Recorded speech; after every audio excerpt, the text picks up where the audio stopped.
boa tarde. Redação... Olá, boa tarde. O Redação TVE está começando com as informações desta segunda-feira, 13 de abril. Uma nova semana inicia e o Rio Grande do Sul contabiliza 664 casos confirmados da doença aqui no estado. A Secretaria Estadual da Saúde informou há pouco a 17ª morte no estado. Uma mulher de 87 anos que estava internada no Hospital Ernesto Dornelles, na capital, desde o dia 29 de março. Durante o feriadão, havia sido registrado outro óbito aqui no Rio Grande do Sul, uma moradora de Encruzilhada do Sul, de 66 anos. E o feriado foi de redução do movimento nas estradas. Na Freeway, em direção ao litoral, a queda foi de 70% em relação à Páscoa do ano passado. A CCR Via Sul registrou que 28.900 veículos se dirigiram ao litoral pela Freeway neste feriado, quase um terço do registrado no mesmo período em 2019, quando mais de 73 mil veículos pegaram a rodovia. No domingo, 12.900 veículos já haviam retornado do litoral. Estas imagens são de agora pela manhã. Já em Porto Alegre, segundo a EPTC, o número de veículos nas ruas reduziu em até 64% na segunda quinzena de março, mas voltou a aumentar gradativamente na primeira quinzena de abril. Agora pela manhã, as câmeras da EPTC indicavam que o movimento nas estradas da cidade estava abaixo da normalidade. Na Castelo Branco, houve um engarrafamento a partir das 8 horas por causa do caminhão da empresa com mensagens sobre os cuidados com a pandemia que bloqueava uma das faixas. Já na Bento Gonçalves, vindo de Viamão, o movimento era bem abaixo do normal, mas mais acentuado em relação às últimas semanas. A CCR Via Sul registrou que só em Porto Alegre já são 314 casos confirmados de coronavírus. De acordo com o professor Álvaro Ramos, do Departamento de Matemática da URGS, esse número poderia ser 10 vezes maior até o início de abril se a rotina não tivesse sido alterada. Isto significa que o isolamento social mostrou eficácia.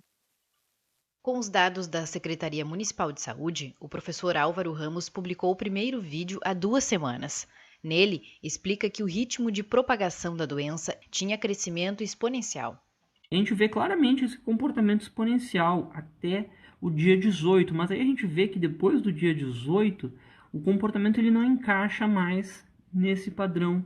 Com as medidas de isolamento, o crescimento passou a ser linear, mostrando que as ações começaram a ter resultado. O isolamento está sendo fundamental para o controle da doença aqui em Porto Alegre e, na verdade, em todos os lugares do mundo. A gente vê que os lugares que não estão fazendo isolamento ou que estão começando com o isolamento muito tarde, eles acabam agravando. Um caso que, para mim, é muito claro disso é a cidade de Nova York. Eles iniciaram com o estado de emergência só dia 12 de março, quando eles já tinham mais de 700 casos confirmados da doença. E com o passar do tempo, a gente está vendo que evoluiu absurdamente rápido. Hoje eles já estão com mais de 68 mil casos. Então, fazer o isolamento cedo, para mim, é o diferencial de Porto Alegre. Até o dia 2 de abril, eu fiz uma segunda análise e me pareceu que Porto Alegre continua no rumo certo, né? Ainda mais agora, vendo a atualização dos últimos dias, parece que Porto Alegre está no rumo certo, a gente está conseguindo fazer uma boa suavizada na curva, a gente está com o momento bem controlado, né? Se continuar assim, imagino que a gente consiga passar sem uma taxa de mortalidade absurda, que nem, por exemplo, Nova York. Na última análise divulgada pelo professor, a taxa de crescimento, que era de 114% entre 19 e 26 de março, caiu para 16% na última semana, entre os dias 2 e 9 de abril. Então, não só em valor absoluto, mas também em termos relativos, essa semana aqui, do dia 2 ao dia 9, ela foi a de menor crescimento em Porto Alegre desde o início da pandemia. Os dados mostram que o distanciamento social foi fundamental para conter o crescimento da Covid-19 em Porto Alegre. Por isso, ainda é necessário mantê-lo. Não pode relaxar, tem que ficar em casa o máximo que puder, quem puder, porque assim a gente se cuida e não só se cuida, a gente salva vidas, gente. Pois é, mas esse isolamento social tão necessário é também causador de muita ansiedade. E cuidar da respiração pode ser uma boa forma aí da gente manter o autocontrole. Sobre isso, eu converso agora com o Vladimir Schwingel, que é vice-presidente do Conselho Regional de Fisioterapia e Terapia Ocupacional da 5ª Região. Boa tarde, vice-presidente. Obrigada pela sua participação. Olá, boa tarde. Um dos principais sintomas do coronavírus é justamente a falta de ar. Como a gente pode saber se está sentindo isso ou se é aí um sinal de ansiedade? Pois então, com todas as notícias e todo o conjunto de informações que nós recebemos no dia a dia, é bem comum e natural que a gente tenha alguma ansiedade relacionada ao dia a dia e ao futuro próximo, né? Escutando todas as projeções, nós vimos que realmente nós temos uma preocupação muito grande com a saúde mental das pessoas, além da saúde física. No quesito da respiração, é importante que, principalmente numa situação de nós estarmos reclusos, mas em distanciamento social, a gente mantenha o corpo em atividade, com várias atividades dentro de casa, dentro do possível, e os exercícios respiratórios são bastante importantes no sentido de aliviar um pouco a tensão. Então, pois é, que exercícios a gente pode fazer, então, em casa, para se manter mais calmo? Isso, eu diria que alguns exercícios muito básicos são nós fazermos inspirações profundas, puxar o ar bem fundo, colocando a mão no abdômen, né? E quando nós puxamos o ar bem fundo, o abdômen deve subir, né? Nós direcionamos o ar para a direção do abdômen. É um exercício que é bem fácil de fazer, faz uma sequência de 10 repetições, relaxa e repete mais adiante. Outro exercício fácil de fazer é nós puxarmos o ar bem fundo e fazermos uma rotação de ombros. E toda vez que nós ampliamos o espaço da caixa costal, né, das costelas, do tórax, nós puxamos o ar, inspiramos e, ao reduzirmos o tamanho do... São exercícios que melhoram a oxigenação, oxigênio para dentro do corpo e, ao mesmo tempo, fazem um bem muito grande para a cabeça, eliminando um pouco, diminuindo um pouco a ansiedade natural nesse período da pandemia que nós vivemos.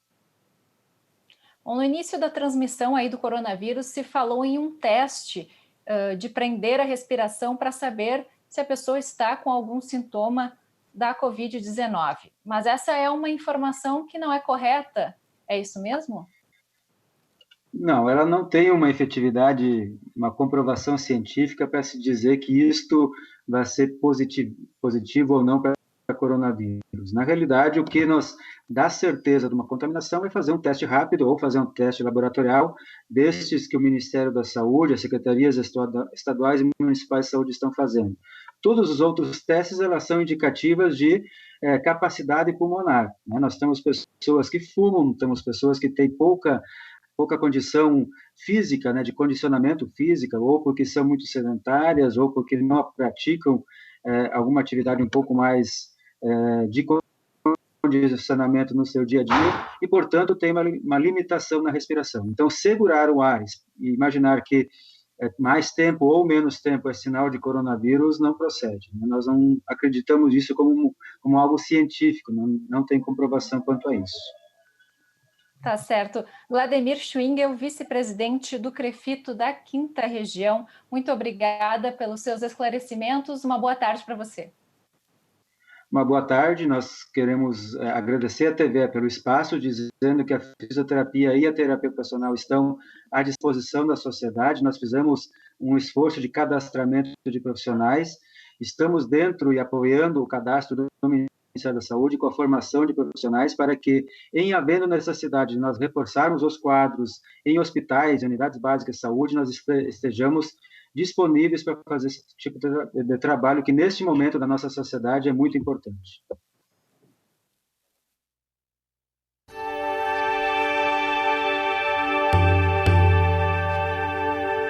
A segunda-feira começou com sol entre nuvens no Rio Grande do Sul.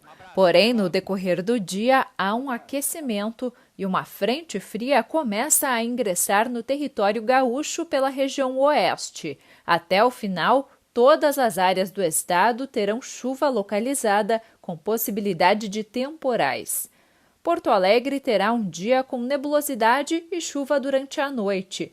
Os termômetros marcam entre 15 e 28 graus.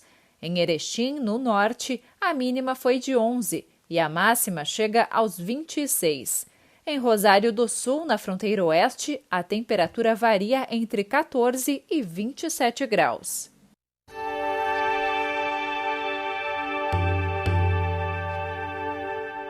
Mais de 180 mil idosos já receberam a vacina da gripe em Porto Alegre.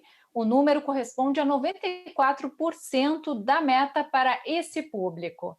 Sozinho, esse número já bateu as campanhas de vacinação de todo o ano de 2015 e 2018 para esse grupo.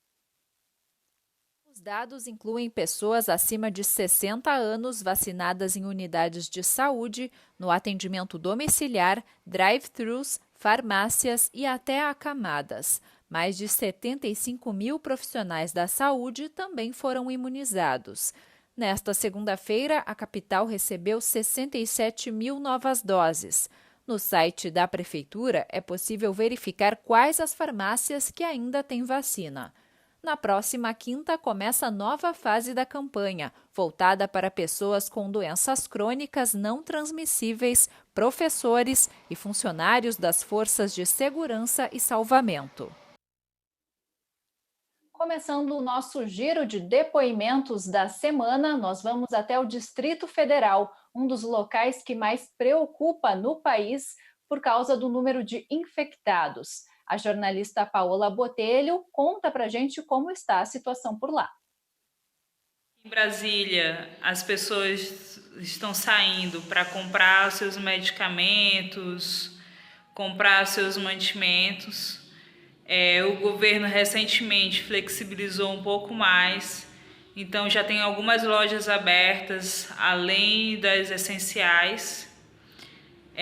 As pessoas aqui em Brasília estão saindo um pouco mais do que no início, porém a gente está atendendo as orientações do Ministério da Saúde, de ficarmos em casa em isolamento social, a maioria das pessoas. Nas cidades satélites, especificamente, as pessoas estão saindo mais do que no plano piloto. Então, tem muita gente saindo, a gente não sabe como vai ser se as pessoas realmente não ficarem em isolamento social total. Mas, assim, ainda não foi decretado um isolamento social total também pelo governo local. Então, nós estamos aguardando, estamos cumprindo o que o Ministério da Saúde está falando. Eu, especificamente, estou no isolamento social bem forte, minha família também, a gente só sai para comprar mantimentos. Mas a gente tem que também pensar que cada pessoa tem a própria consciência, não é isso? Então, esperamos que as pessoas tenham cada vez mais consciência em ficar em casa, em ficar em isolamento, para que evite que o sistema de saúde entre em colapso, porque esse isolamento social é para evitar o colapso do sistema de saúde. E uma última notícia triste: morreu nesta manhã o cantor e compositor Moraes Moreira. Antônio Carlos Moraes Pires era o nome dele. O artista baiano de 72 anos faleceu no Rio de Janeiro, dormindo, mas ainda não se sabe a causa da morte. Moraes Moreira se lançou no final da década de 60 com o grupo Novos Baianos e depois seguiu carreira solo com vários sucessos. A gente encerra então esta edição do Redação TVE com uma de suas músicas gravada aí num show de reencontro com Baby Consuelo e Pepeu Gomes em 2016. A gente fica por aqui. Uma nova edição do Redação TVE você confere às 6h30 da tarde. Uma boa tarde para você e, se puder, fique em casa. E Beatles se vê ouvindo João, assim como John, deixando marcas na imagem e no som. E Beatles se vê ouvindo João, assim como John, deixando marcas na imagem.